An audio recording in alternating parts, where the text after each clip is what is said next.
Hello everybody and welcome to the Finding Speed YouTube channel and welcome to Season 2 of the Finding Speed GT3 League, and we are here at the beautiful Laguna Seca circuit for the Prelude Race. This is when everybody gets the chance to see who they're going to be up against and see how they are going to get on throughout the season. And of course, like I mentioned, we are here for Season 2, so we do have some returning drivers, we do have some new drivers on the grid, and we have some new tracks, of course, because we are here for the American Classic Series. Last season was the UK Tour, and we are now here in North America for what is going to be a packed season. Race 1 is at Watkins Glen on the 3rd of April. Make sure you mark these down in your calendars.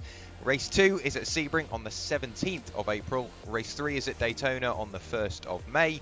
Race 4 is at Belle Isle of all places. That's going to be a tricky one, a spanner in the works for everybody. That is on the 15th of May. And then the final round of the season is at Road America on the 29th of May. So spanning over what will be in theory 3 months.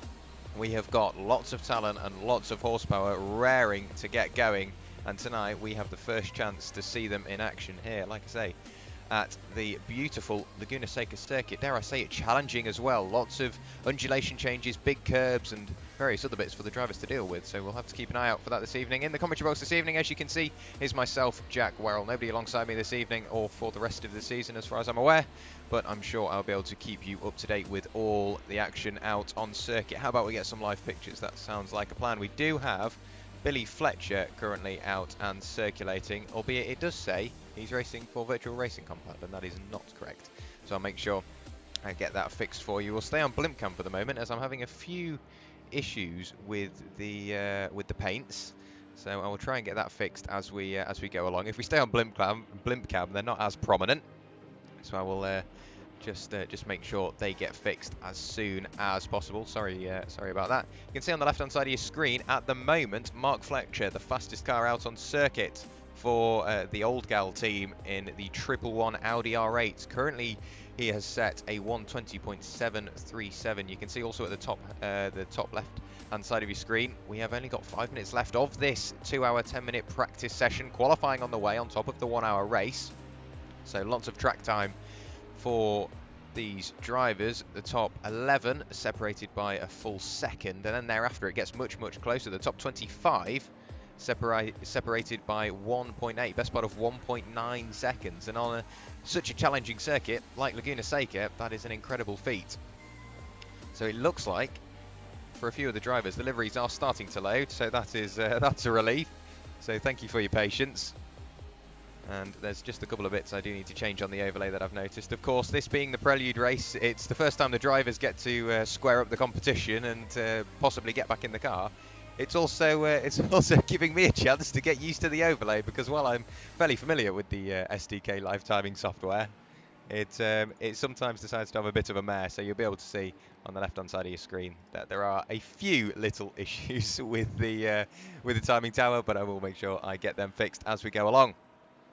So there is Mark Fletcher at the moment in the number 1 machine, in the 111 machine, pardon me, currently in P1. He has just finished his out lap, heading out onto what will be another flying lap for himself. He has currently completed 44 rotations of this Laguna Seca circuit. Some of the drivers have got north of 50, pushing on 60 laps. Back Crouch in the Ferrari there, the number 18 machine, he has completed 60 laps. There is another driver in the pits for Altitude Esports. His name wasn't loaded correctly, but he has completed 74 laps of the Laguna Seca circuit. So evidently the practice is coming in very handy for some of these drivers, and they are slowly starting to pick up a few tenths here and there. For some reason the overlays are still having a slight issue, not 100% sure why. I will do another quick fix just to see what issues we have, and then we should be able to go from there. And I've realised exactly what I've done. So I will be 2 moments. I'll leave the pictures running in the background, but I'll get all these pictures, get all the overlays fixed, because I'd rather the overlays work correctly and as intended. And make sure that the stream is of the highest quality than some commentary. So I'll be back with you in just a few moments' time. Please don't go away.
Thank you very much for your patience, everybody.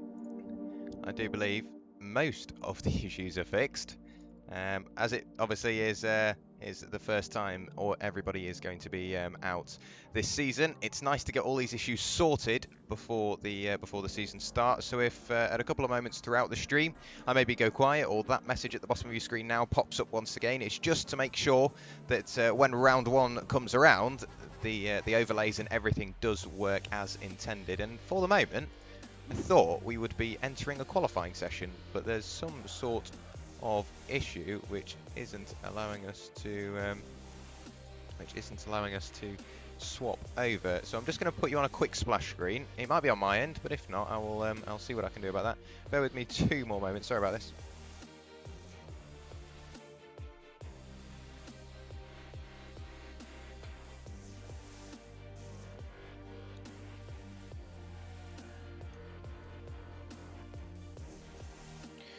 Right, so on further inspection, the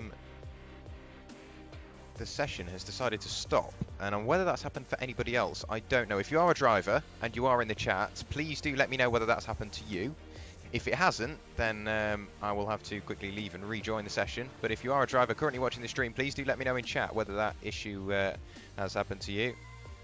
Let's see, yeah, I'm getting a message from Finding Speed, and for some reason, the session for me hasn't ticked over to what we should expect.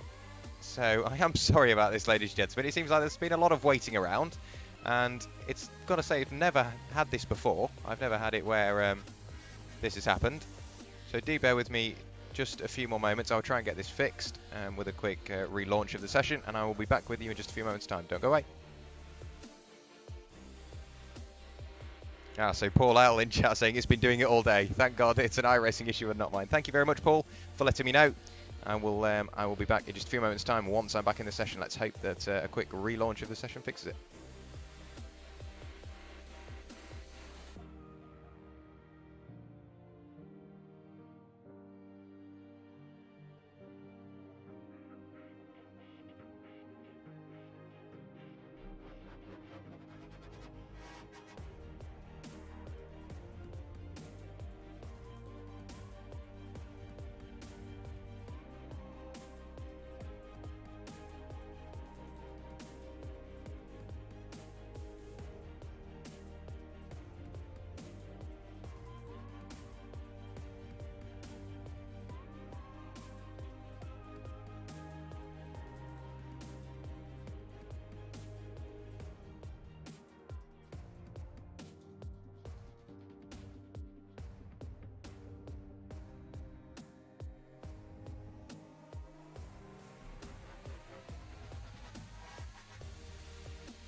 While we are on this momentary break, ladies and gentlemen, feel free to message in chat what sort of races you've done in the new season, what you think of the new cars, of course, because while I'm trying to fix the issues, obviously I don't just want to leave anybody without anything to do. So if you've got the new McLaren, or you've been doing a bit of testing for the American Classics Finding Speed GT3 League Season 2, please do let me know how it's all been going, and of course what you're looking forward to throughout the season. I will look forward to hearing from you.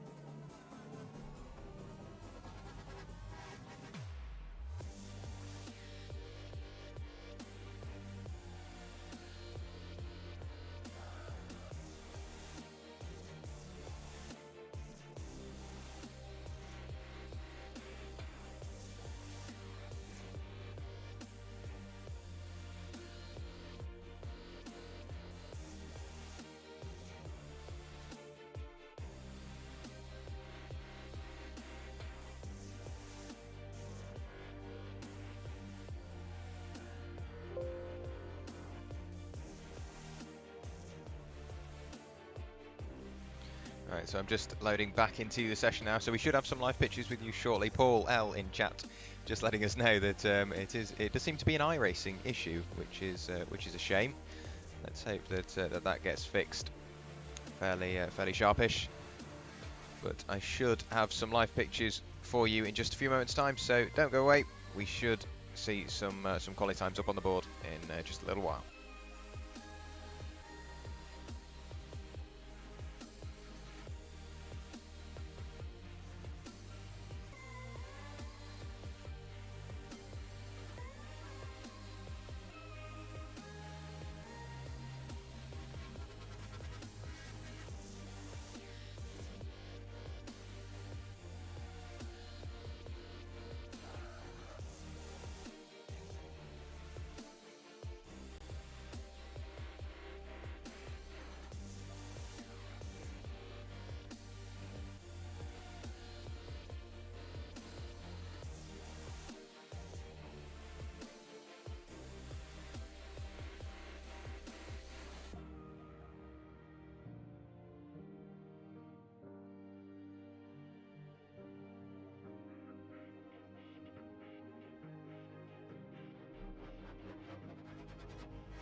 And that wonderful noise in the background of race cars driving around does mean what we think it means.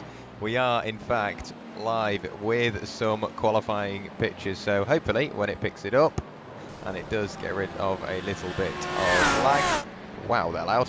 We do have live pictures for you. So welcome back to the Finding Speed GT3 League Season 2.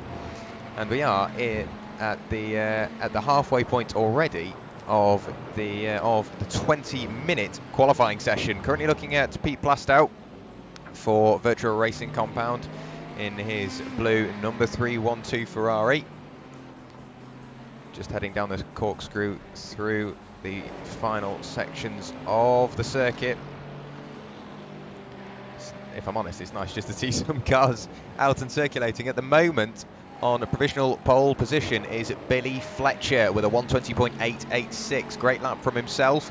Currently only 300ths ahead of Mark Fletcher for Altitude Esports in the 111 Audi. Of course, he was the fastest in practice just before this qualifying session, and he's clearly not letting up for the quali. Just heading on to another lap now is Mark Fletcher.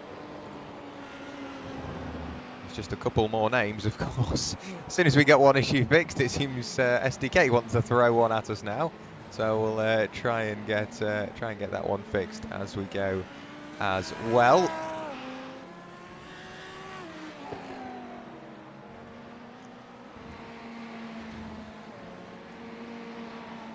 Let's see whether that makes any difference. Well, it sort of has, but it's really not happy with it at the moment. And we'll still try and get the issue fixed, much like I'm sure Mark Fletcher will try and get his issues fixed after heading through that last section of the circuit and finding the wall, annoyingly. Not quite what he was expecting, I'm guessing.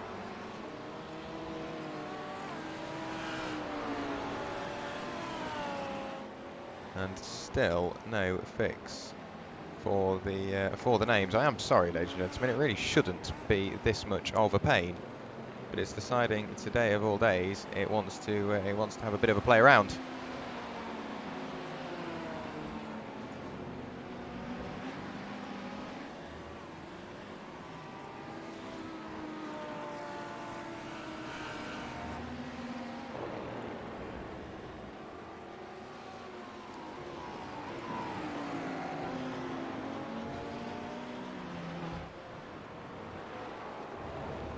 Now, there will still be a few undefined on the left-hand side of your screen, and I'm trying to mitigate most of the issues. There are still a few. That's a big hit for Mark Fletcher. Was that his teammate? I think it might have been, actually, that managed to guide him towards the wall. It was Tom Dadswell for Altitude Esports, managing to help his teammate into the gravel and into the barrier. This is Stijn van Nijlen for Ignium Motorsport in the number 10 BMW.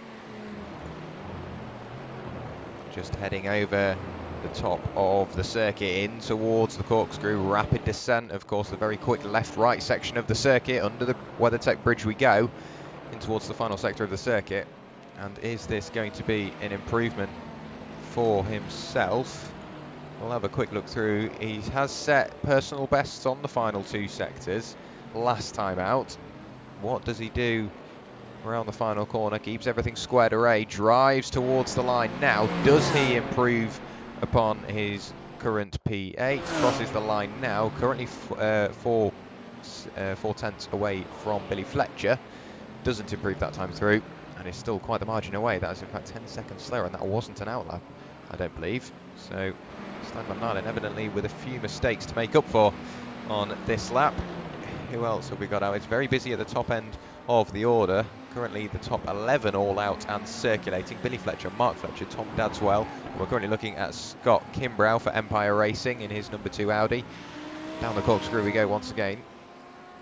And through the final corner, it seems like, or through the final sector, it seems like we seem to grab everybody as they're heading in towards the final sector of the circuit.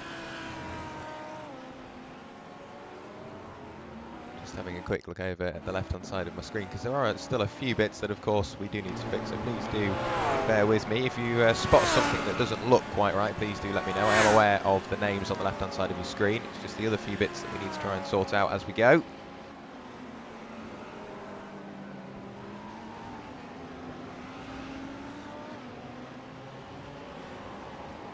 Only 6 minutes of this qualifying session remaining, and then we do jump into that 1 hour race. And for GT3s, that's basically a sprint race. They can run up for more than 24 hours. We tend to see them in 3, 6 or 12 hour races, and the occasional 24. It seems like this 1 hour race is going to be very, very busy, because it's not the longest circuit in the world, Laguna Seca, and with the previously mentioned high curbs and undulation changes, I'm sure with the sheer amount of drivers we've got out this evening, 43 to be exact, it is going to be a very, very busy first couple of minutes for the drivers out on circuit. It seems like we're jumping in and out a little bit, so iRacing evidently still not quite happy. I am sorry about that. We'll try and get that fixed as soon as possible.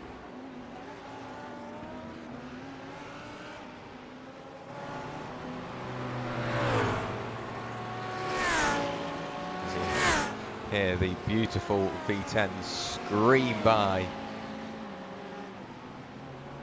heading onto another lap of the circuit. I've just found a few more issues which really don't seem to want to work this evening, so I am very sorry about that, ladies and gentlemen. That's a very big hit for somebody. I think that was a McLaren and a Ferrari both involved. Let's see who that could have been. Possibly. Was it? Yes, it was. It was the number 5 Ferrari for Nitro Racing Team ended up in the barrier. Does get back going once again without too much of an issue, however. So, still looking at Scott Kimbrough, who has returned to the pit lane. There's Tapio out and circulating. Not too much of an issue for himself, deciding maybe he doesn't want to continue with that lap. Who else have we got out on circuit? We've got Graham Bardsley for Team Upstate in that very striking, I think is the word, BMW. Over the top of the circuit we go, and once again, as per the usual, heading in towards the final sector of the circuit we go.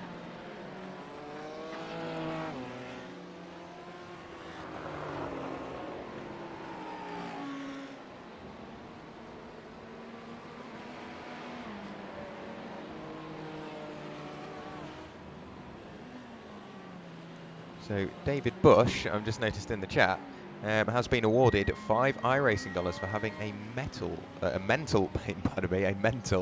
paint. So let's have a quick look over to the left-hand side of the screen. There he is, going over the rise. That is, once again, very striking. Chrome purple with a matte white secondary colour. And I've got to say, Lunatic Racing definitely fits that livery. What a livery on that Lamborghini. It makes it even better because that Lambo Huracan looks very, very aggressive from the front. So congratulations, David Bush. You have won yourself 5 iRacing dollars.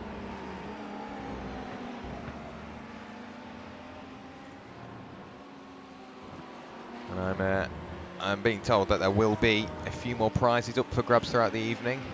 There's no set way to win them, but I'm sure Russell will have a good look around, see what he can sort out for the drivers out on show this evening.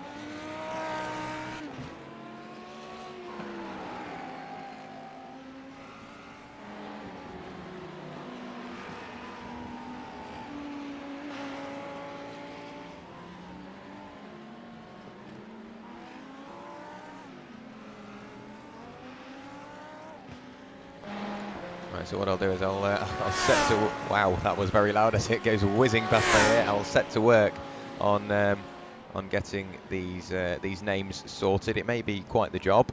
I will try and commentate in between the various bits of work as we do now tick over the 20-minute qualifying session in towards the race. We will go in just a few moments' time. I will, like I say, I'll do my best to get these minor issues fixed to see what we can come up with, and hopefully we will end up with an overlay which looks somewhat presentable very shortly. I think we might have found a ticket with some of these. It's just for some reason they seem to have a bit of a nightmare when it comes to double-barreled names, or when it's a name that it hasn't really seen before. And the undefined section, I'm not 100% sure what it's not happy about there. I think what the best thing to do for the moment is to try and do our best to ignore it, and hopefully we should be able to get on with the stream. If I do leave it on full names, it seems like that actually fixes the issue. So let's hope that we can leave it on that, and that it is somewhat forgivable on the left-hand side of the screen. So the qualifying session now should have ticked over onto the 1-hour race. And I don't think we've got anybody else out on circuit. Let's hope that we don't have an issue with the session swapping over once again.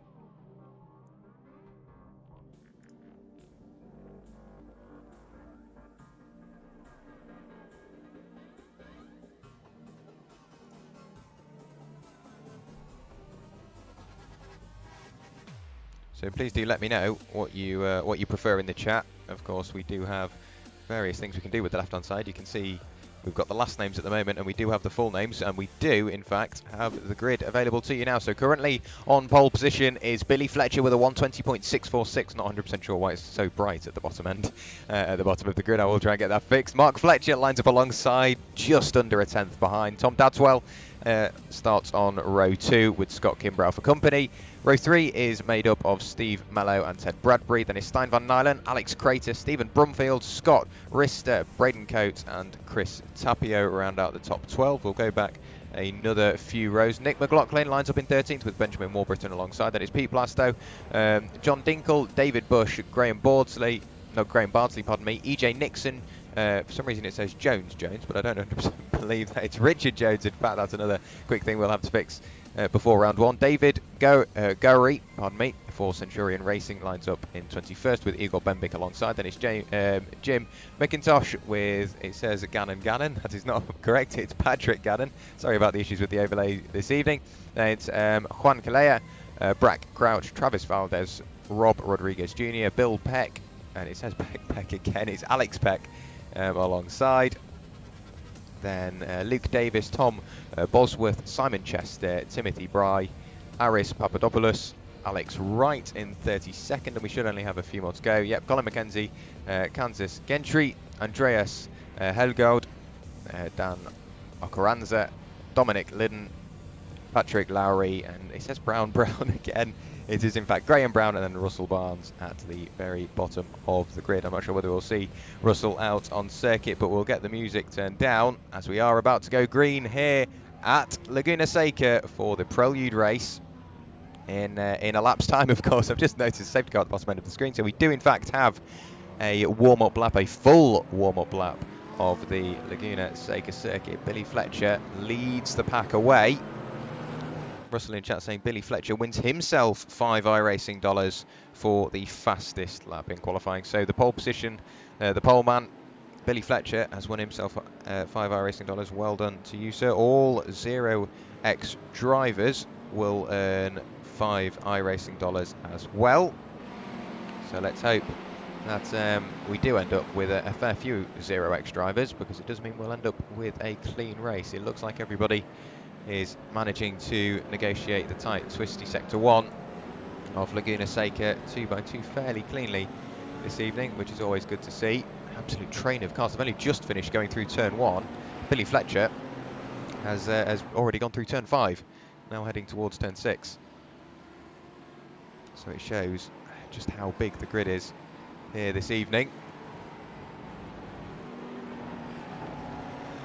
1 hour of racing on the way, and I'm sure there won't be a boring minute throughout the entire race.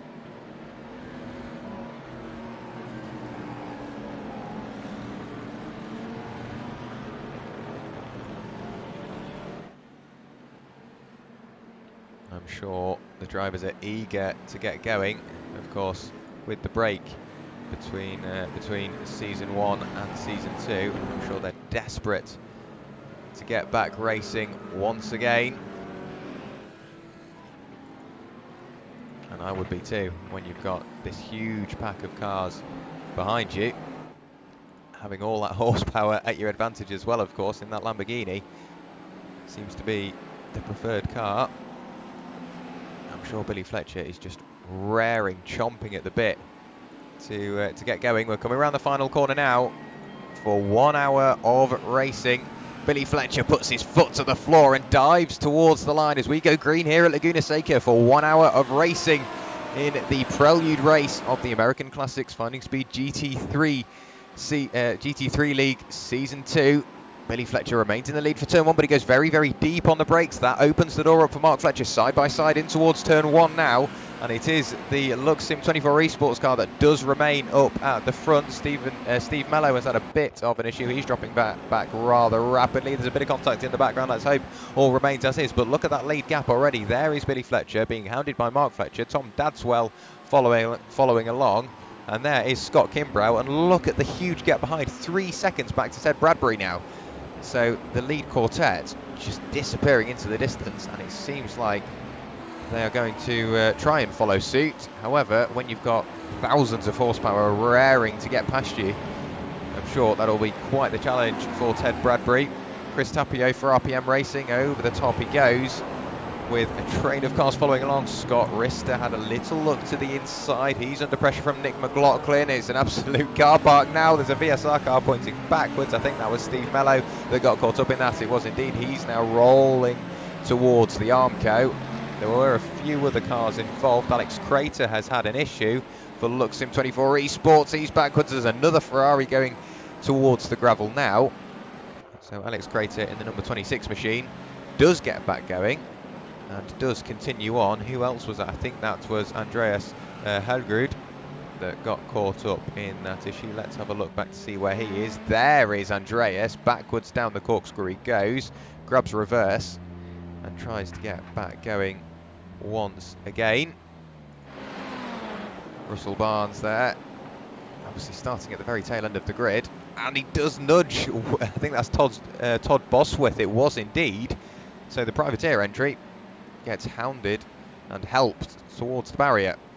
I'm sure that's not quite what Todd was hoping for in the number 28 Ferrari, but back up to the front now. I am curious to see how these lot are getting on. It's still Billy Fletcher leading the way. Mark Fletcher following along with his teammate playing rear gunner if required. Of course, Scott Kimbrough in on the mix as well. But Mark Fletcher and Tom Dadswell are in a very, very good position because they can use each other, whether it be to gain or to defend from the car behind. That's Billy Fletcher backwards, I think. It is indeed. So Billy Fletcher has had an absolutely horrible mistake in towards the final sector of the circuit. It's still not quite wanting to work for me. There is Billy Fletcher. So what happened? Does he touch the curb, or does the tail end of the car just come around? Oh, it looks like a bit of a wiggle. Onto the gravel he goes. And Billy Fletcher in the number 21 Lamborghini is out of not only the top 3, not only the top 5, and not only the top 10, right the way down in 20th place now is the Luxim 24 Esports driver, and a lot of work to do. He's just behind his teammate Braden Coates there, so those two might be able to work together to get back up to the front. But there is Mark Fletcher at the moment, back in the lead, with still his teammate Tom Dadswell just blinking in and out a little bit there, but he is sitting pretty in second place. There is Scott Kimbrough, just losing touch a little bit to the cars in front. Ted Bradbury for Delta Sport U4K, currently in 4th place with quite a bit of fresh air either side of him. 2.2 seconds up the road is Scott Kimbrough, and then 5.2 seconds back is Stijn van Nijlen for Ignia Motorsport, with Chris Tapio having a good old look either side in towards the corkscrew. You've got to be very committed to get a move made there. Scott Rister in 7th place with Nick McLaughlin just behind Virtual Racing Compound. Funnily enough, Pete Blastow, his teammate, following along as well. So Virtual Racing Compound Blue definitely looking to make inroads on that top 5. There is David Bush for Lunatic Racing, with EJ Nixon just behind. It seems like the incidents have slowly started to subside. We did have one a little while ago for Alex Peck. Let's see what happened here. And he does get turned around. I think he just turned for the apex, not quite expecting there'll be a car on his inside. Does the responsible thing, grabs reverse and then grabs first, make sure he's out the way. Gets going once again without too much of an issue. Back to EJ Nixon though, with a bit of a slidey moment on the exit of turn 3. But he does get that moment collected up and continues on. Scott Kimbrough with the fastest lap of the race last time through, a 1:21.61. And that is only 0.03 quicker than Mark Fletcher, our race leader. We do have a car off there. Who was that had managed to find the barriers? I think that might have been Andreas Elgrud. Again, it was indeed.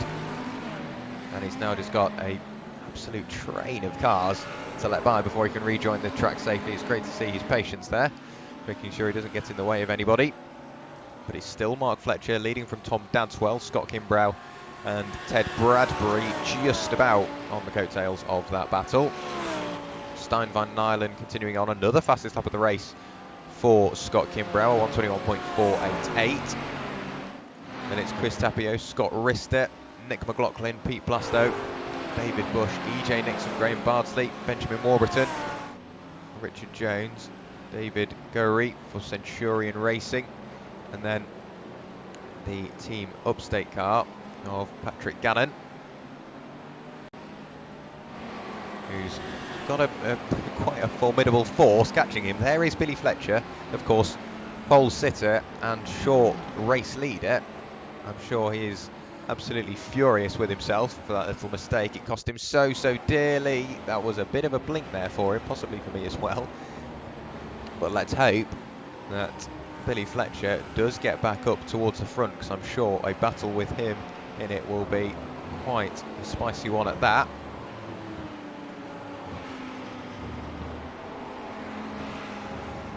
Trying to fix a few bits on the overlay once again. It's just a couple of bits we've noticed as we go. So like I said, of course, this is the Prelude Race, so the drivers are getting used to each other once again, getting used to the cars, getting used to the tracks, and seeing what they're in for throughout this 6-race season. And of course, it gives me a time to try and fix the overlays, as they do occasionally go wrong. Of course, with it being technology, it doesn't 100% do what you tell it to do 100% of the time. So I'm sorry if it is being rather temperamental this evening, but like I said, I will try and get them fixed on the fly.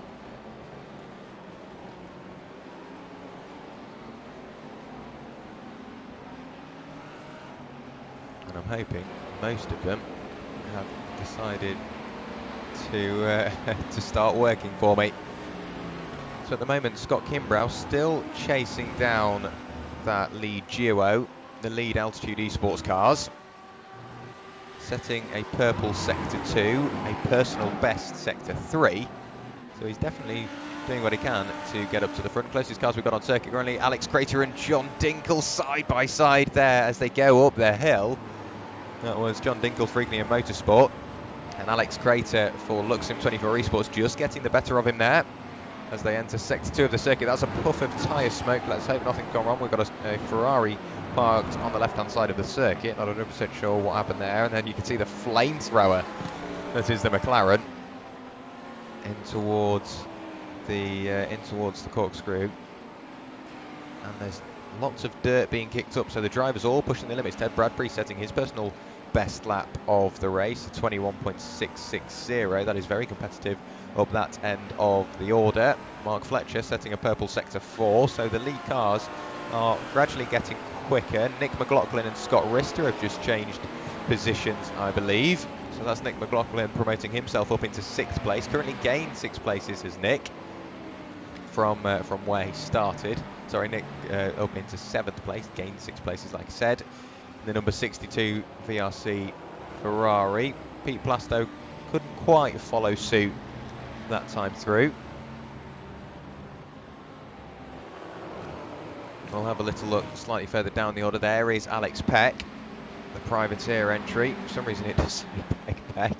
I will try and get that fixed now for you.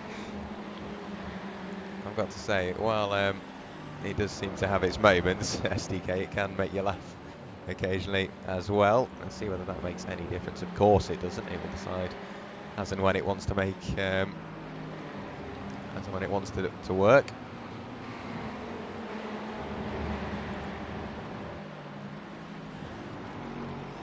There is Bill Pychek in the number 40 BMW, currently sandwiched between Simon Chester in the Lamborghini and Timothy Bry, was it? Oh, I think that is in fact a lapped car that is just working its way through. Is that Steve Mello for Vulcan Sim Racing Academy? It is indeed. In fact, I think Steve is trying to get that lap back. And in the number 79 machine, he does so successfully. So Steve trying to do what he can to get back up onto that lead lap. The lead is quite a way into the distance. 10 minutes of the race gone, 50 minutes of the race remaining.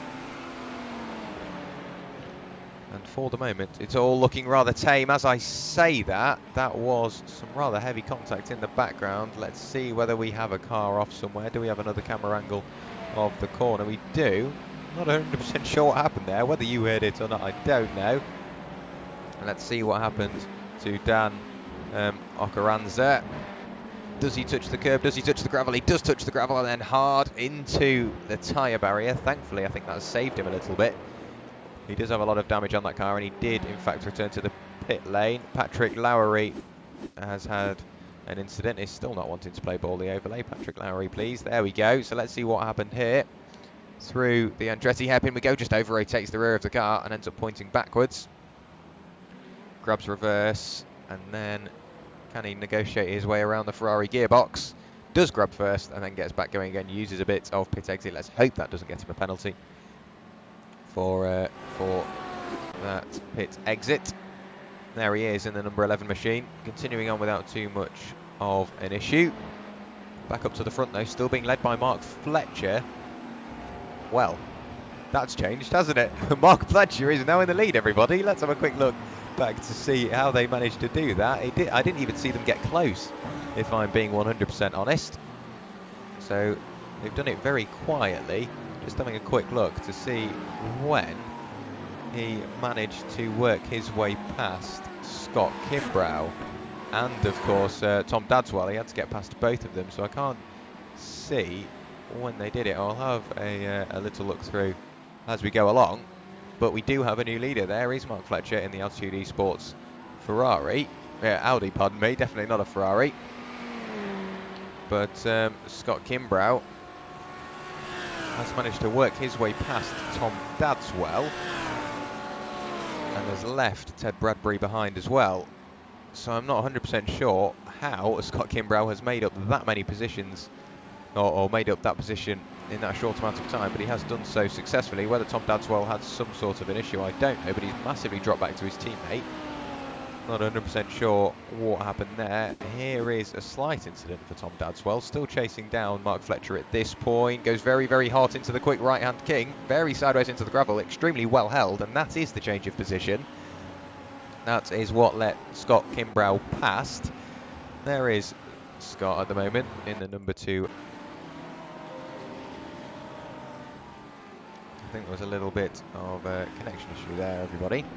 So I do apologise. I do hope you are back with me. Not 100% sure why it had an issue. I've just realised why it's had an issue. So this is why we do have these Prelude races, just to make sure we don't have to have these incidents and these little hiccups throughout the season. So please do bear with me with a few of them. And I do thank you very much for your patience. It is greatly appreciated.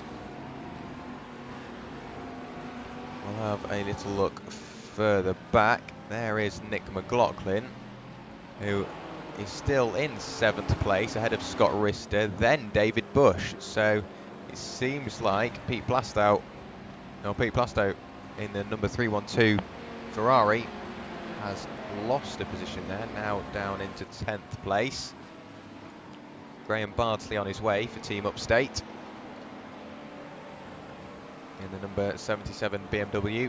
David Gowrie for Centurion Racing as well, slowly coming under pressure from Braden Coates. We'll have another quick look back at the fellow Lux Sim 24 McLaren of Alex Crater, there in 15th place.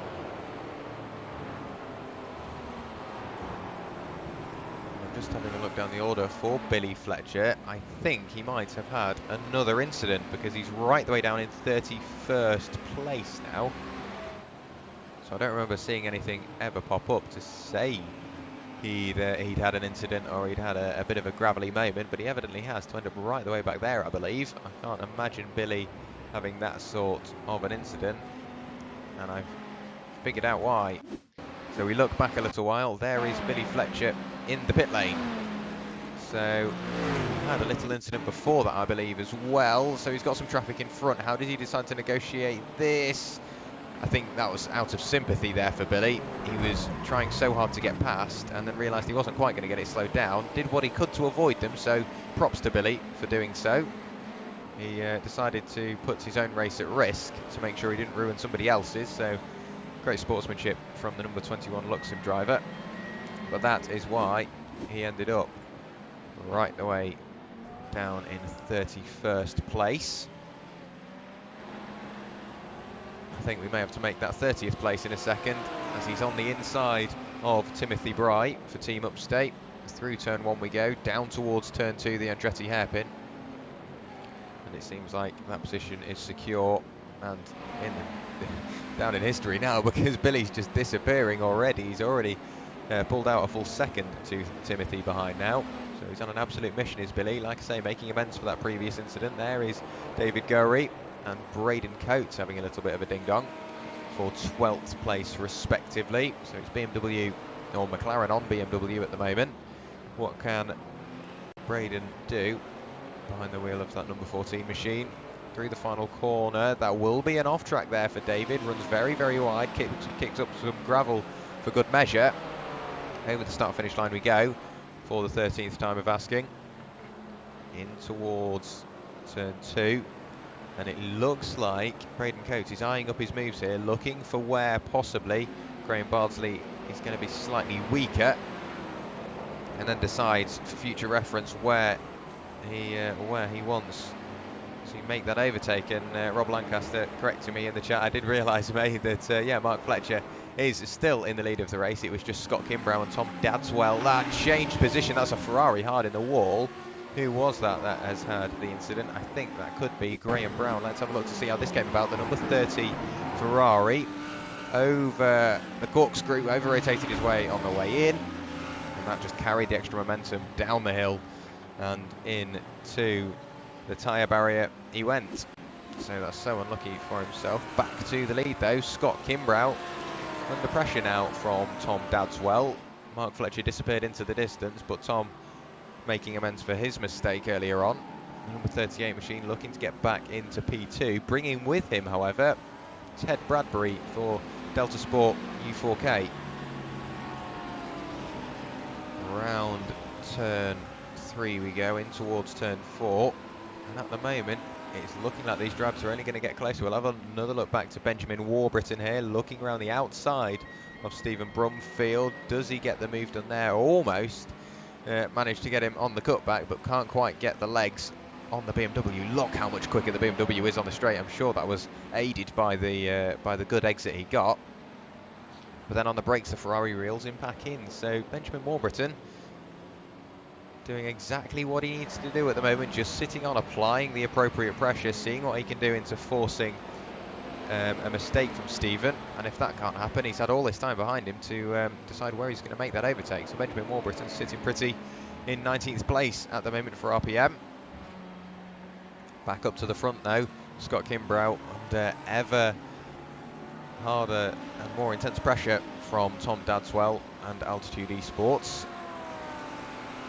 We've had a couple of incidents. We'll have another look back at them in a few moments' time. I just want to see whether this evolves into anything as we head in towards turn 2. A big look up the inside from Tom. Can't quite get the move done initially, and he does get shut out for the final part of turn 2. Travis Valdez has had quite a heavy incident in his Ferrari. The number 27 machine over-rotates into the tyre barrier, gets spat back onto the circuit, and then back in the tyre barrier for good measure. And I think he does return to the pit lane. So we've had another incident as well for Aris Papadopoulos. Ooh, trying to get off the gravel, I think. Put his foot to the floor, and with all the brake horsepower that Ferrari's got, he just spat him on towards the pit lane wall. And then as he was trying to straighten up, the Canadian managed to grab the wall once again. I've got a feeling a few of these nationalities have slightly mixed up as well. So there is Ted Bradbury. What I want to do, however, is just ride on board with Ted Bradbury for a lap, just to see what he sees and see how he's negotiating this Laguna Seca circuit. So I will be back with you in about 1 minute 30. That is how long it tends to take from about this point onwards. So let's ride on board with the number 17 machine for lap 16 of the race.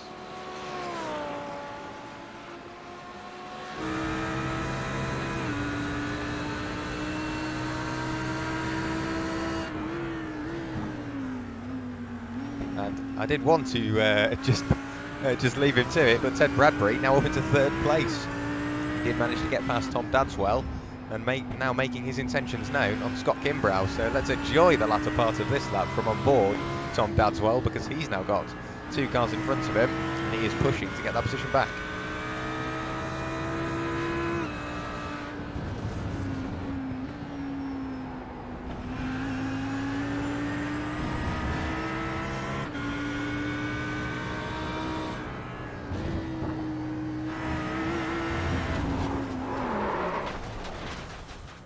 And it's all gone wrong for Tom Dadswell. He lost that second place to Scott Kimbrough. He then lost third to Ted Bradbury. And he's now fired the car into the wall. What a horrible mistake from himself. That car looking rather second hand now. And it's all just going downhill for the Altitude Esports driver. Nick McLaughlin now up into 6th place. 7 places gained for himself, chasing down Chris Tapio for RPM Racing just up the road in his Lamborghini. Scott Rister managed to get past Tom as well, and I'm sure Tom is destined for the pit lane. Hopefully not retirement. And it would be great to see Tom back out on the road in just a little while. Mark Fletcher still leading the way, 4 seconds clear now of Scott Kimbrough and Empire Racing. Ted Bradbury following suit as well in the number 17 machine. And I'm just going to be quiet for a few moments as I try and fix these overlays. They're not massively time consuming, so hopefully I'll be back with you in just a few moments time. Don't go away.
So we've just had a slight change around on the overlay, so hopefully it does give you the correct nationality now.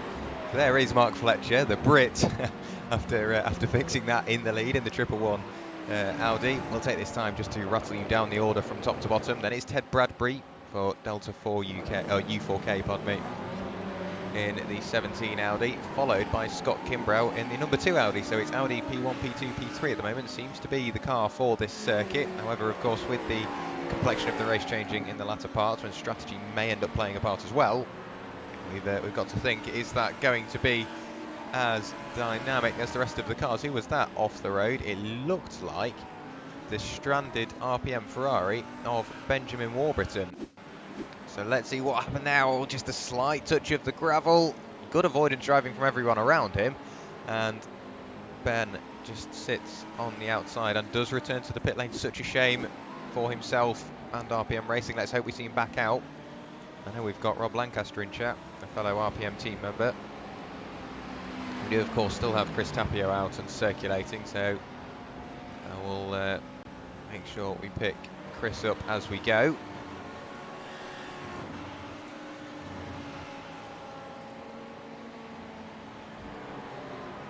Just picked up a few more mistakes on the left-hand side of the screen, so I'll try and get these fixed as we go as well.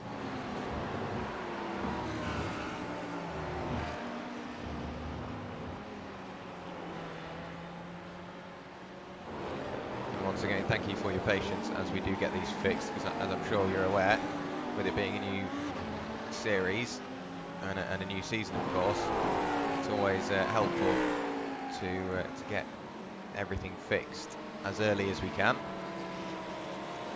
So then for the rest of the season, it all looks as it should do.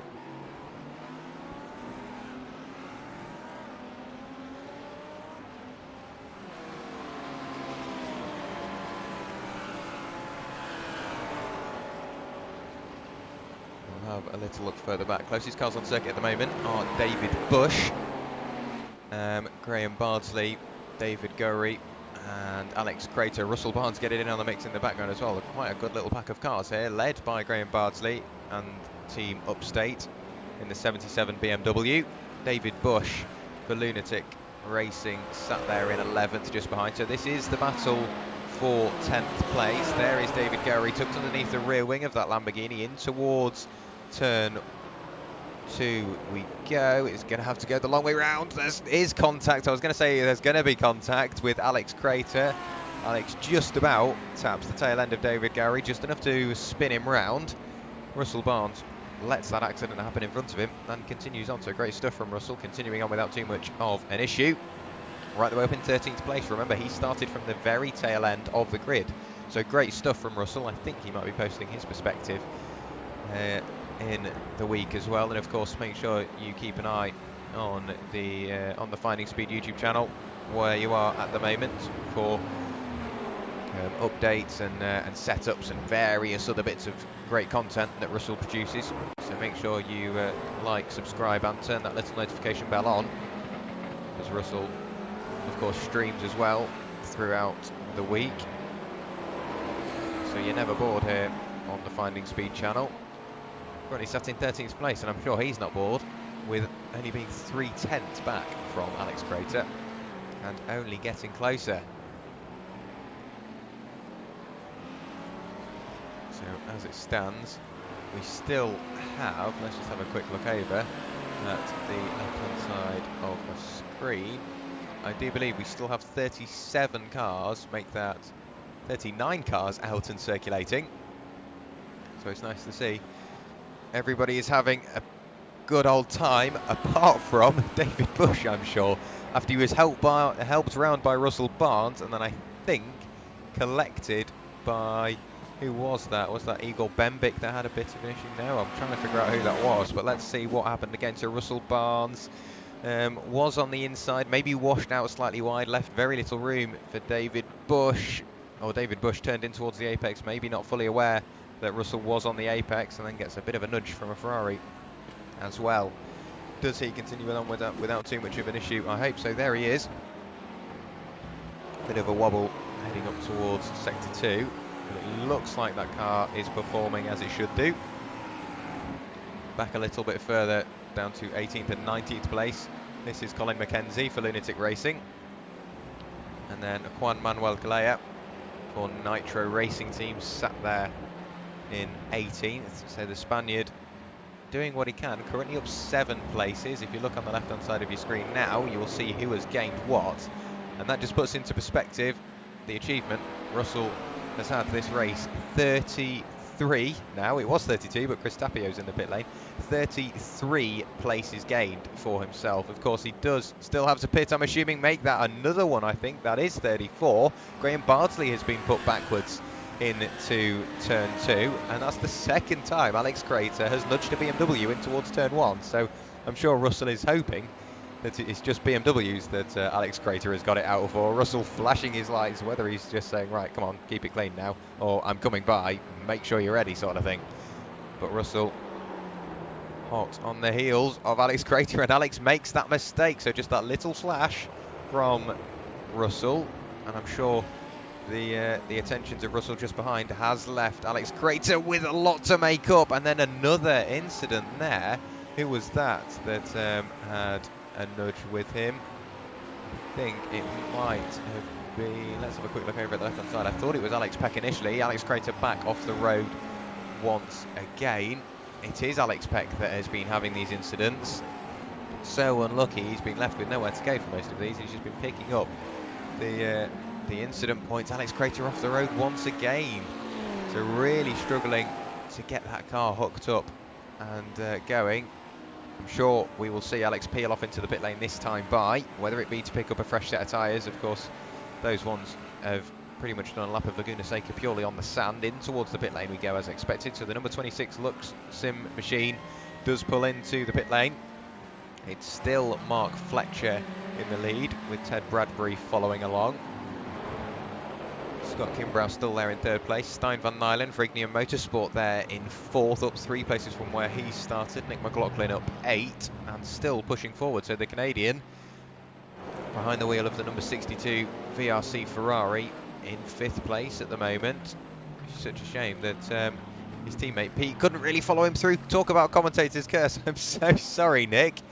As soon as I start complimenting him, touches the gravel, slightly over-rotates the car and ends up in the concrete barrier. I'm sure Nick will watch this back and I will end up with quite the angry message in the morning. So Nick, with a slight mistake there, we are in the pit window, so it wouldn't surprise me if we see him peel off this time. There we go, into the pit lane he goes, and I'm sure maybe to pick up a few optional repairs. I do want to have a look at the leader though, just to see what the lead strategy is in that 111 Audi. And I just want to see how he decides to attack the strategy, because it's so open to what the car's performance is. And of course the top 3 are all Audi, so I'm expecting as soon as the leader pits, we'll see Ted Bradbury and Scott Kimbrough all follow suit. Just a couple of bits I need to fix on the overlay once again, so thank you very much for your patience, of course, throughout the evening. I'm sure you understand exactly why we do have these races. It is to let everybody get acclimatised to the season and their opponents and everything that they're going to be running throughout the season. And of course it does help me as the commentator and broadcaster, just to make sure everything is set and ready for the season. Mark Fletcher continues on. We've got a Ferrari pointing backwards around the final corner. We'll have a look to see who that was. But Mark Fletcher, Ted Bradbury and Scott Kimbrough all continue on. Currently at the moment the top 9 have not pitted, so working from bottom to top, it's John Dinkel, David Gowrie, Russell Barnes, Braden Coates, Scott Rister, Stein van Nylen, Scott Kimbrough, Ted Bradbury and Mark Fletcher. There is the change of position for 8th place. That's incredibly close stuff for GT3 cars. But John Dinkel does get in front of Stein van Nylen as Finding Speed, Russell Barnes, does pull into the pit lane and straight into his pit box. And it's still the top 8 that have not pitted. Of course, we do have a few more as well. We have Igor Bembic for Balpio Racing. Juan Manuel Calleja for Nitro Racing Team is still yet to pit. So is Brack Crouch. Luke Davis still with a pit stop to make, as well as Timothy Bry. And I think everyone thereafter, apart from Simon Chester, has made at least one pit stop. So it's all down to what the leader does at this point as he continues on once again. Mark Fletcher really starting to stretch this strategy out. It's evidently the more popular strategy for the top runners. And why not? If you've got the potential to do it and you're happy to sit there, why not just stay out? Maybe use that extra little bit of fuel, make the pit stop a bit shorter, and it should still keep you in contention. Which of course is what the drivers are looking for, making sure they can stay in where they need to be.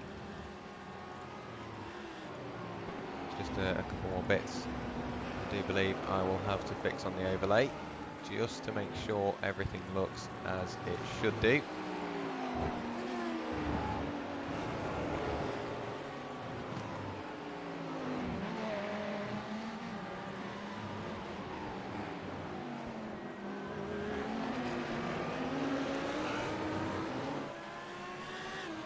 Closest cars we've got, well, these were the closest cars we got on circuit, but they're both peeling into the pit lane.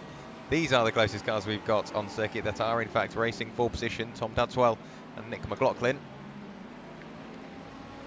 Only half a second between the pair of them. Ted Bradbury has peeled off into the pit lane. Mark Fletcher continues on. Scott Kimbrough follows suit. Stein van Nylen, what does he do? He continues on as well on the leader's strategy. Braden Coates in the Luxim 24 Esports McLaren, heading through the penultimate corner now. Does he peel his way into the pit lane? No, he doesn't. I want to stick with Mark Fletcher, however, of course, with him being the lead car. Let's see what the gap is when he returns from his pit stop. It was around 2 seconds when he went in, possibly a little bit more. So let's see whether he has managed to stretch the gap with this altered strategy from himself. Let's see whether it comes down. Of course, it's all down to what Mark can do behind the wheel of that Audi, and whether he can really push the boundaries and build that gap while he's got the car in the lightest state it will be. Of course, with him using that extra lap of fuel, his pit stop will be slightly shorter. Oh, we'll see what happens. Does he peel his way into the pit lane? He does this time through. I'm sure Stein van Nijlen will do something of the same. We've just passed the halfway point in the race. Only, what, 23 minutes of the race remaining now.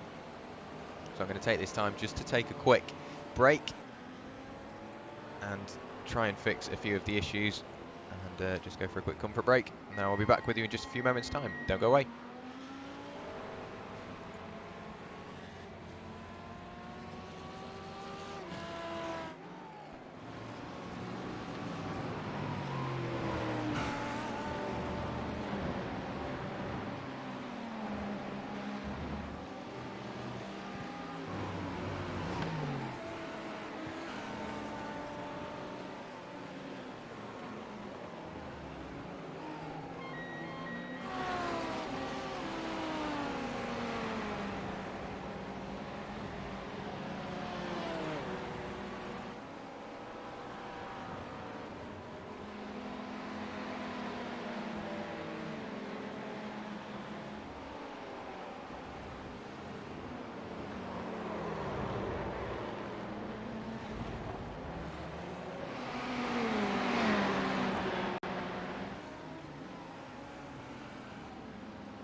Welcome back, ladies and gentlemen. You can see I've left the cameras on most exciting purely for the action that we see. I think I'll leave it on there for just a little while longer, just so we can see what everybody's up to. He just picks the closest drivers on circuit. He's doing a damn good job of it at the moment. Look at that, a big dive up the inside there from Billy Fletcher. Does get past Brad Crouch. Now sets his sight on Stephen Brumfield in the number 25 machine. Billy Fletcher, like we say, he was pole sitter for a short while, race leader, drops right the way back down to I think we saw him in 31st, possibly 32nd place. And he's worked his way back up. There is Scott Kimbrough. What I'll do is I will pick Mark Fletcher, so then we do stick with him. Race leader for quite some time now, has been for such a while as well. Ted Bradbury still sat there in second. Scott Kimbrough there in third. Lead gap is now 10 seconds. So, the lead gap is 4 seconds, but from Ted Bradbury to Scott Kimbrough is now 10 seconds. So at the moment, it's all going Ted Bradbury's way. He's left the car behind and he's making very slight inroads on the leader. So with still quite a while of the race remaining, just over 15 minutes, the race could come towards Ted Bradbury just to see what he can do. I think, however, a slight mistake on that lap has left him a little further back than we previously saw. Now 4.5 seconds, so a slight mistake there from himself. Sorry about the connection issues, just had a few dropped frames. Let's hope that subsides.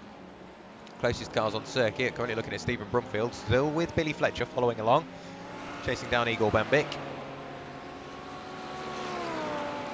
Doing a good job of it by the looks of it. However, with Billy Fletcher in your rearview mirror, there's not major amounts you can do about defending in towards turn 2, the Andretti hairpin. And there you go, Billy Fletcher in front. I was going to say momentarily, but he has got that position secured as soon as he grabbed that second apex. And now he is chasing down Igor Bembic for Balpia Racing. I do want to have a little while we're riding on board. It seems like the overlay has had a bit of a moment. So what I'll do, it'll just flash off and back on screen. There we go. So we are now looking at Billy Fletcher with some live stats.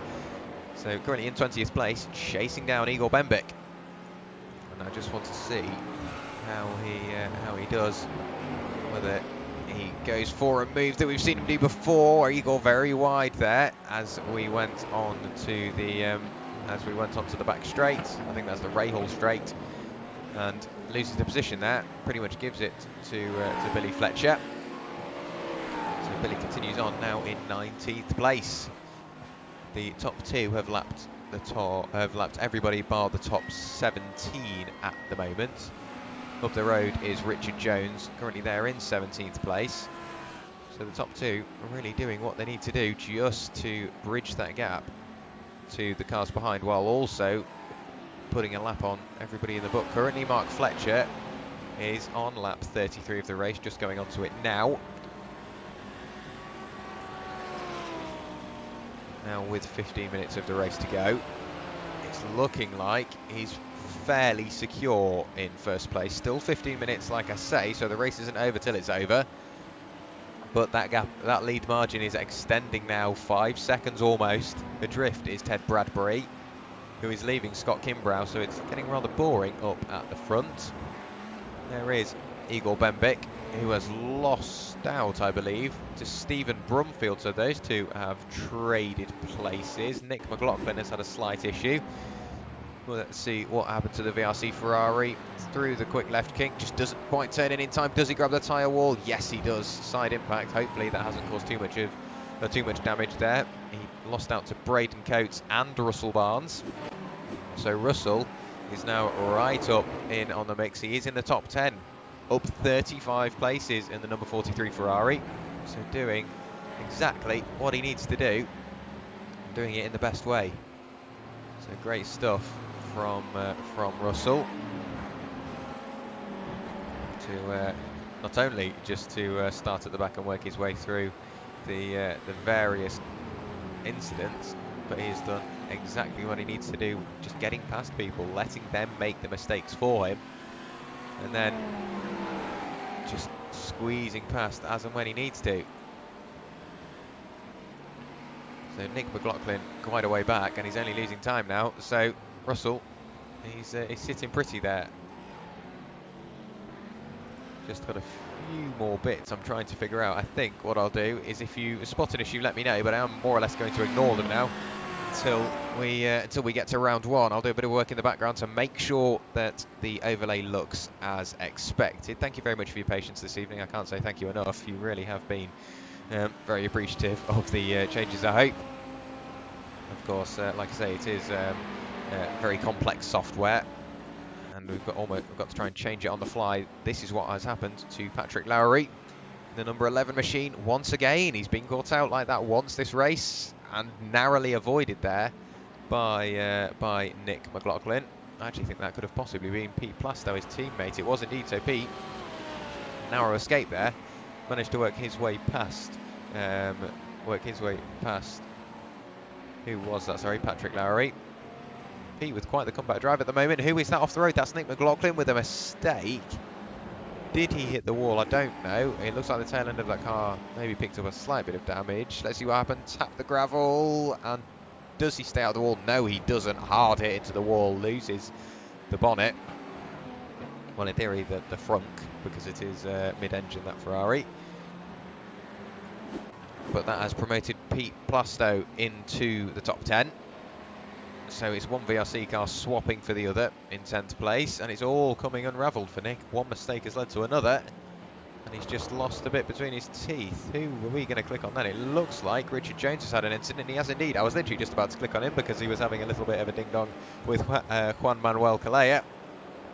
But Richard Jones pointing backwards for a short while. It seems like the mistakes are slowly starting to come thick and fast. Let's see what happened to Richard. Looks like a similar mistake for him to what happened to Nick McLaughlin. Does he touch the gravel on the outside? Does he ever? Does he fire it towards the Armco? He does, and bounces off the wall. Literally a carbon copy of what Nick McLaughlin did. Another mistake now for David Gowrie, and spinning once again for Centurion Racing Team. It's all going wrong at this latter stage of the race for a lot of these drivers, which is not what we like to see. We'll go back live. And pulling into the pit lane is Richard Jones. So those mistakes are just slowly starting to pile up for a lot of the drivers. However, at the front, somebody who isn't phased at all, and who has now lapped previous leader Billy Fletcher, is Mark Fletcher, on an absolute mission at the moment, with the fastest lap of the race under his belt. A 121.250 is what I've got. Let's see the exact time. A 121. Oh, it is exactly a 121.250, and quite a way clear of the next fastest car. We'll have another look at the gains. We've got a car pointing backwards there, and a car, let's hope, not in the wall. So Graham Bardsley's already off the road at that point. Let's see what happened here. In towards the corkscrew. Does he get help from the number 77 machine? Yes, he does. And then tipped backwards into the gravel. I think he remains out of the way.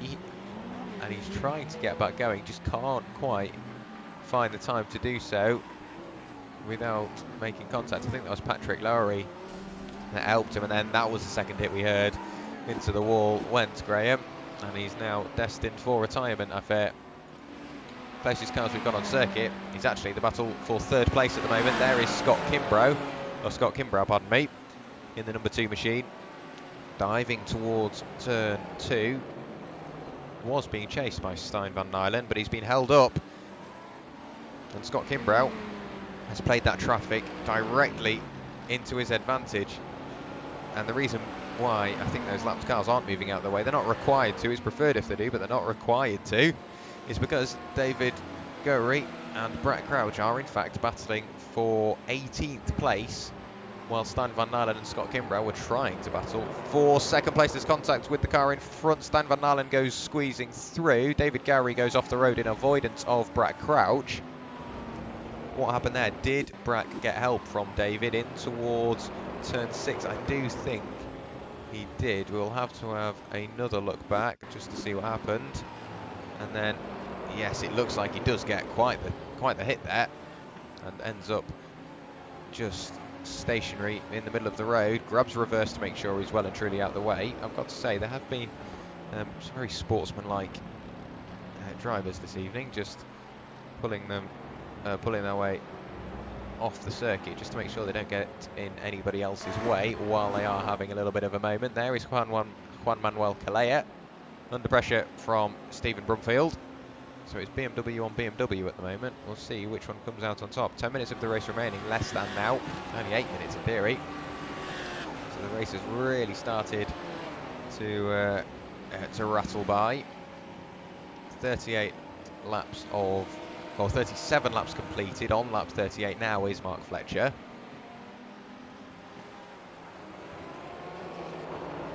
For the moment, like I say, he's looking fairly safe. However, the last time we looked, it was almost 5 seconds. The lead gap now come down to 3.9. Ted Bradbury has dropped Scott Kimbrough completely, 13.5 seconds clear now.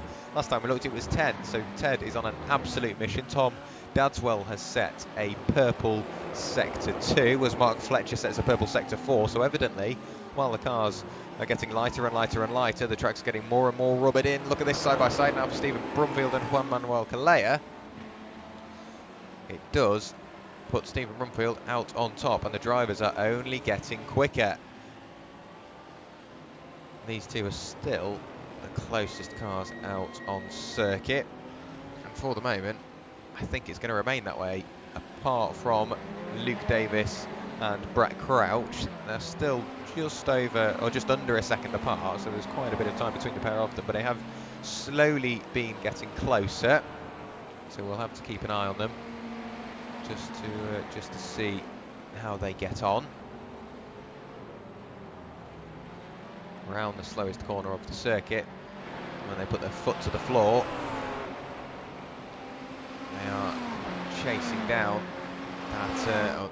the start line. Over the hill we go, through the turn 1 king in towards the Andretti hairpin, double apex left hand hairpin.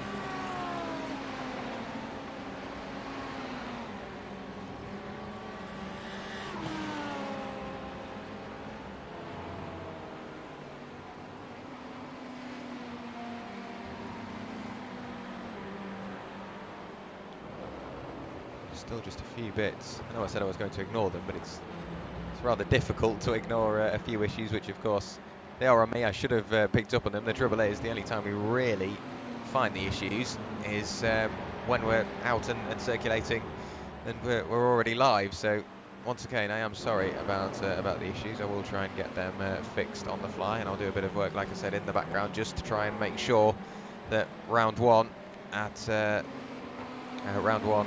Watkins Glen on the 3rd of April is looking as it should do. Now look at what has happened here. Brett Crouch is coming under increasing pressure from Russell Barnes, of course, to try and put a lap on Brack. Russell still in the top 10, in 9th place now, up 35 places. Biggest mover in the field by quite the distance. We've got Colin McKenzie for Lunatic Racing up 18 places, so he has had an absolute storm through the field. We'll have a look for Billy Fletcher. Where is he? Oh, currently in 14th place. We've seen him right the way down in 32nd. So an immense comeback drive from Billy. Of course, he put it on pole position, leading the race. Slight mistake dropped him down the order, and then I think another little mistake led to another. And he ended up just dropping right the way back down the order. He's been in the pit lane, he's picked up repairs, and he is still out and circulating for Luxem 24 in that number 21 Lamborghini. Doing a good job. Ted Bradbury's in the pit lane from 2nd place. What has happened here? Has he ran out of fuel to get to the end? Where is Scott Kimbrough? Scott is going to regain that 2nd place for Empire Racing. It looks like a drive-through penalty, actually, for Ted Bradbury. So maybe just slightly too aggressive on those track limits, and it has dropped him right the way down to 4th place. Stijn van Nijlen has worked his way past Frignia Motorsport, or has he? On the pit exit, he'll be able to carry the momentum around the outside. They're going to be side by side by the time they get up towards turn 3, and it's still Stijn van Nijlen in the lead by about a car length. But look at that cut back there. Great driving from Ted Bradbury, read the situation perfectly. Is he going to keep his nose at the inside for turn 4? He does.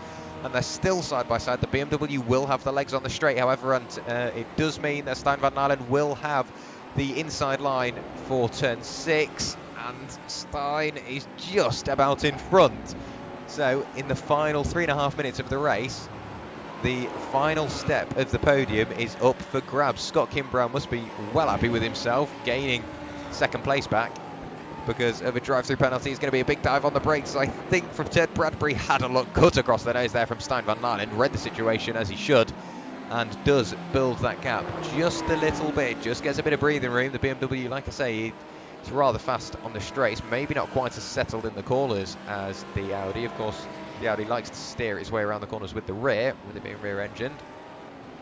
Through the final corner we go. And Ted Bradbury picking up another off-track. Of course, now he has cleared his name, he doesn't have to worry about those off-tracks as much. He's done his drive-through penalty, so I'm sure he's got a few more to play with. Doesn't mean he has to use them, but I'm sure he will. A big look up the inside now, hard on the brakes, does grab the apex first, and does grab third place back from Stijn van Nijlen.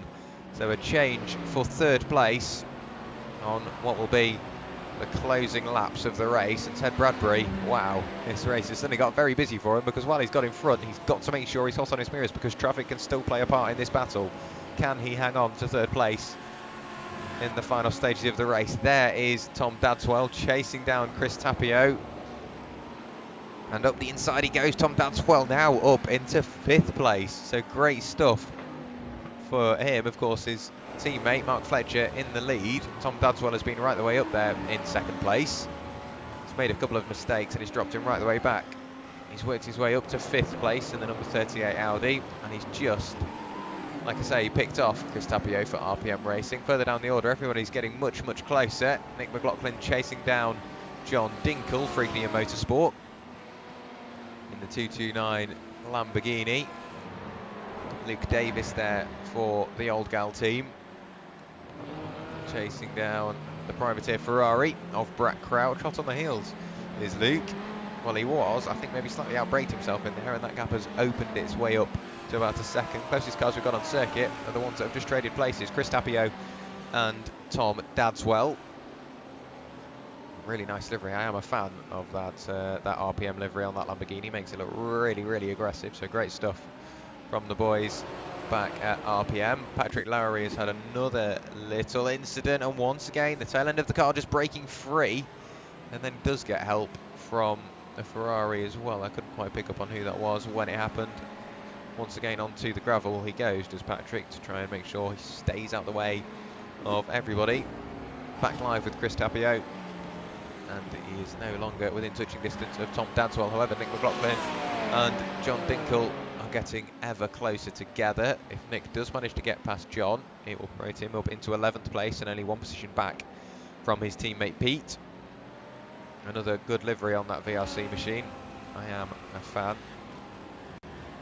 As well as thinking of motorsport livery, funnily enough, the work and the complexity of that livery it's just insane. I can't imagine the work hours that have been put into that livery.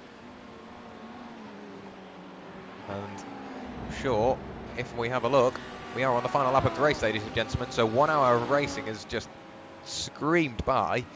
But a fair few incidents and a couple of gravelly moments for some of the drivers. A lead change very, very early on, and Mark Fletcher has just done everything he needs to at the front. Of course, Scott Kimbrough working his way back up into 2nd place with that earlier drive-through for Ted Bradbury.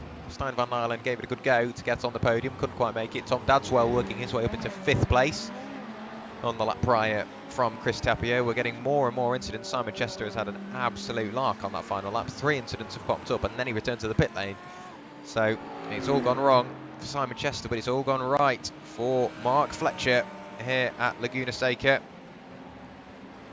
for the Finding Speed GT3 League Season 2 American Classics Prelude Race. The checkered flag is readied, and Mark Fletcher for Altitude Esports in the 111 Audi crosses the line to take the win here at Laguna Seca. Scott Kimbrough 17.5 seconds adrift from our eventual winner, and he works his way through the final corner, and the number 2 Audi crosses the line to just about claim 2nd place. Ted Bradbury gave him a good go to catch back up. He does round out your podium in the number 17 Delta U4K Audi. There is Stijn van Nijlen, great 4th place for him, very hard fought as well. There is Tom Dadswell in 5th, Chris Tapio in 6th, Scott Rister crosses the line in 7th, Braden Coates 8th, Russell Barnes up 35 places to finish in 9th place. Great stuff from him, and Pete Plasto, if he can work his way through that final corner in one piece, he will take 10th place with his teammate in tow, because Nick McLaughlin has just swapped places with John Dinkel through the corkscrew, I think. Around the final corner we go, and Nick McLaughlin in the 62 VRC machine will take 11th place on the final lap of the race. So a great drive from himself, and I'm sure we will have more drivers working their way over the line in just a few moments' time. David Bush there in 13th place. The number 45 machine for Lunatic Racing, of course, himself picking up 5 iRacing dollars for a mental livery, and I definitely do agree with Russell with that one. Stephen Brumfield, I think, has taken the checkered flag. I think everybody might have just taken the checkered flag now, because I do believe he was a lap down. Mark Fletcher switching off the traction control to get some burnouts done on that back straight. Great stuff from himself.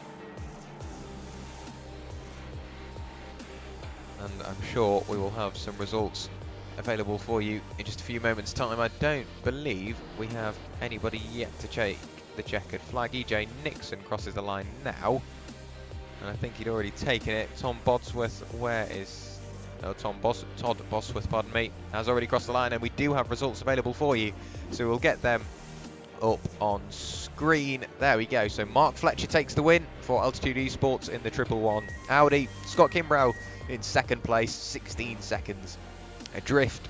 Ted Bradbury there in 3rd, rounds out your podium. Stijn van Nijlen in 4th, Tom Dadswell in 5th, Chris Tapio 6th, Scott Rister in 7th, Braden Coates in 8th, Russell Barnes, Mr. Finding Speed himself, crossed the line in 9th place. Pete Plasto rounds out your top 10, just ahead of his VRC teammate Nick McLaughlin. John Dinkel in 12th, David Bush 13th, Billy Fletcher with a recovery drive to 14th. Such a shame not to see him in the top 10. Stephen Brumfield in 15th, Juan Manuel Calleja in 16th, Bill Peck in 17th, Colin McKenzie in 18th. We should have a few more rows to go. And then, oh, that's just a few too many. Thank you very much. There we go. Brad Crouch in 19th, Luke Davis in 20, and then it says Gannon, but we know that is not correct. It is Patrick Gannon in 21st place, and David Gowrie 22nd, Timothy Bry in 23rd, Igor Bembik 24th, Aris Papadopoulos in 25th, Alex Peck 26th, Graham Bardsley 27th, EJ Nixon 28th, Dan, let me try that again. Dan, right, I'm going to have to give this another go. 3rd time's a charm. Come on, Jack. Put your teeth back in. Dan, no, I've still not done it. Alcranza, there we go. Finally, that took a few too many tries in 29th. Simon Chester rounds out your top 30. And it's Patrick Lowry, Alex Crater, Steve Mello, Alex Wright, Richard Jones, Todd Bosworth, Kansas Gentry, and it says Brown, but we know that isn't correct as well. It is Graham Brown in 38th, and maybe just a few more to go.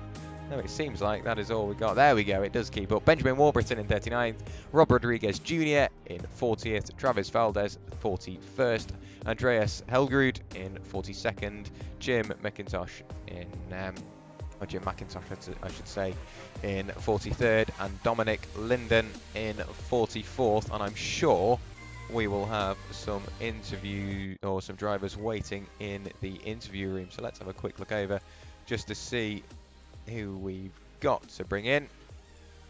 So, I mean, we've got to bring him in purely because of that performance. Mark Fletcher, welcome to the commentary box. Wow, that race pretty much came to you, didn't it? It was just that slight mistake from Billy, dropped him right the way back, and you led it from the front since then.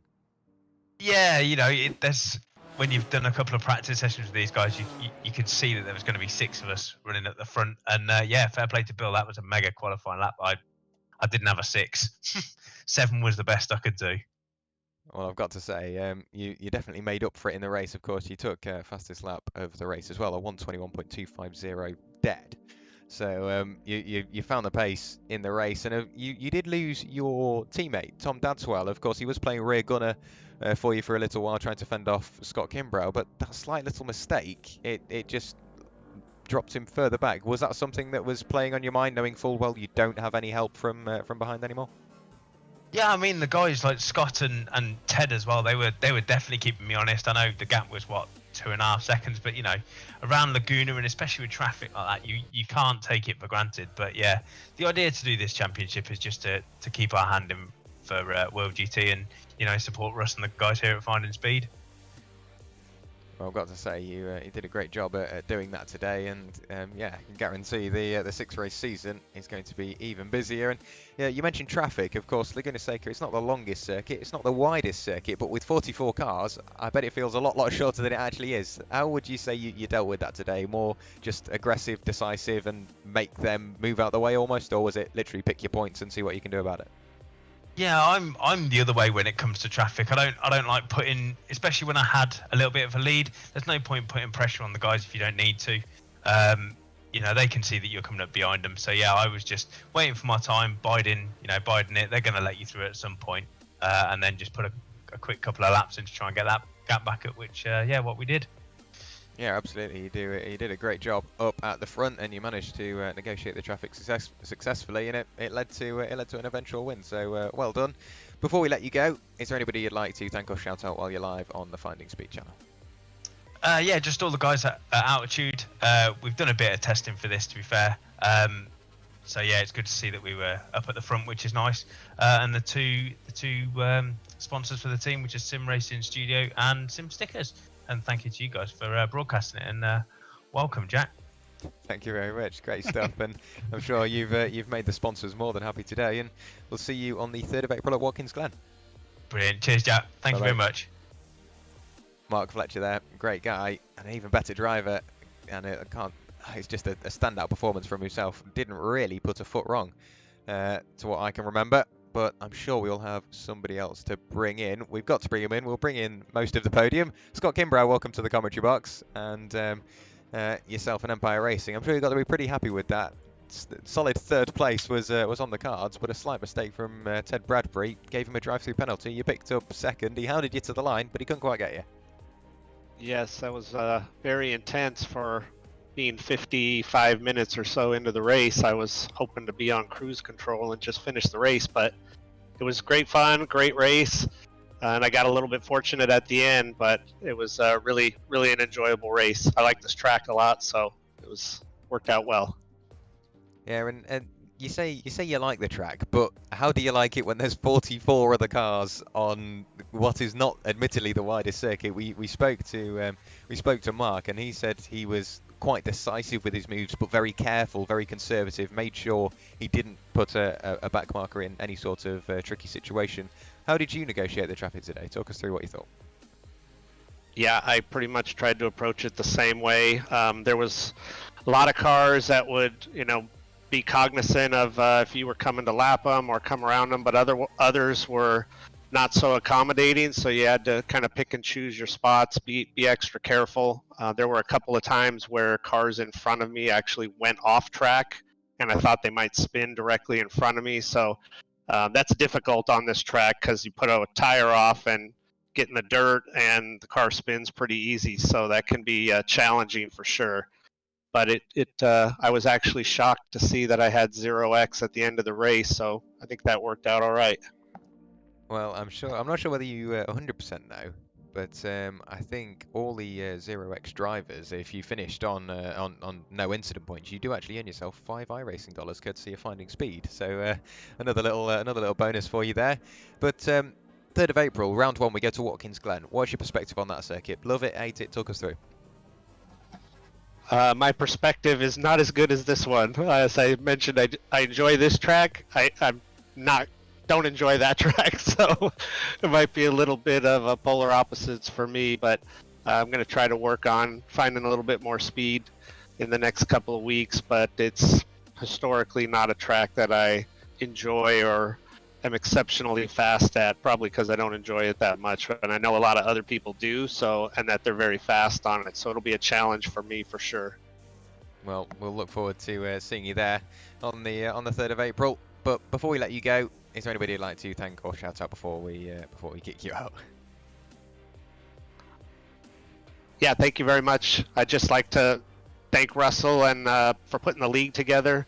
It's very enjoyable to have kind of a different set of tracks. I know we all race on a lot of the top-notch European tracks in the official series, so to have some that don't get used a lot is really enjoyable, especially being in North America and knowing these tracks. So thank you for that, and thanks to all the guys on the Empire Racing team that I get to enjoy iRacing with. So thank you very much.